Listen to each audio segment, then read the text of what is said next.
Alhamdulillah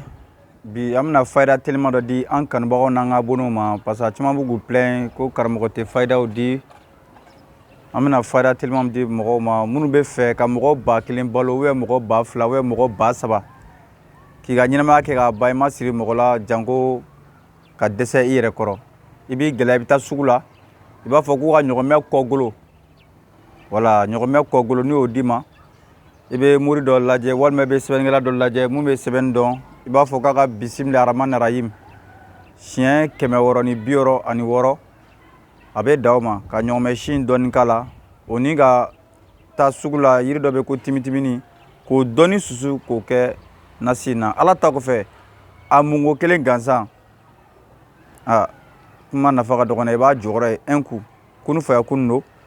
en plus ne musoti bolo ate magonya parce que jinari ale tanay ne musote cewce bolo ni jina ke ki to kan mo mi ilafu yere lafu me bitabla ore ka lagari fo ka kila ka dalu da ma gratuitement isu jaktere boke ka soro waso tayre irate